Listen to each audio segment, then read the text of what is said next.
Magsisimula na po ang simbang gabi para sa mga Katoliko mamayang gabi o madaling araw bukas. Kaya naman ang iba't ibang parokya naghahanda na. Balitang hatid ni Sandra Aguinaldo. Simula na ng taon ng simbang gabi ng halos 62 milyong Katoliko. Sa Sacred Heart Parish sa Quezon City, puspusan ang paglilinis sa paligid ng simbahan. Nakahanda na ang mga imaheng ito na pagagalawin tuwing matatapos ang simbang gabi habang ikinukwento ang kapanganakan ni Jesus. Ang loob ng simbahan, ginayakan ng ponsetya. Si Father Jerome Marquez, naghahanda rin sa siyam na madaling araw na mapupuno ng tao ang simbahang ito. Dapat hindi nakakantok ang sermon ng pare. Kaya kailangan maghanda kami kasi malaking masasabi ng humiliya niya para maka-inspire. No? Kaya kung inaantok, marami ring gimmick. May mga pare, yung choir nila, tapos yung activity sa loob, nakaka-energize din yan. Ang simbang gabi ay siyam na araw na novena para sa Birheng Maria. Ayon kay Father Jerome, marami pa rin sa mga Pinoy ang taimtim na dumadalo sa misa dahil may pinagpapasalamat, may hinihiling o kaya'y may panata.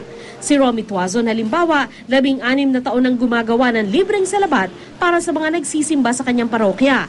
72 years old na si Romy ngayon at na-stroke kamakailan. Pero sa linggo ng madaling araw, dating gawi sa paggawa ng salabat. Walang taning. Habang ako'y malakas, andito ako. Pagdating na simbang gabi, pabalik-balik kayo rito. Makikita ninyo ako rito. Pagkatapos ng simbang gabi, nakagawian na ng mga Pilipinong dumaan sa mga tindahan katulad nito. Ito, meron na silang bibingka, meron ditong puto bongbong, syempre hindi mawawala yan. Merong suman na meron pang latik at suman sa ibus. Bakit ka nagsisimbang gabi? Para mag-grant po yung wishes.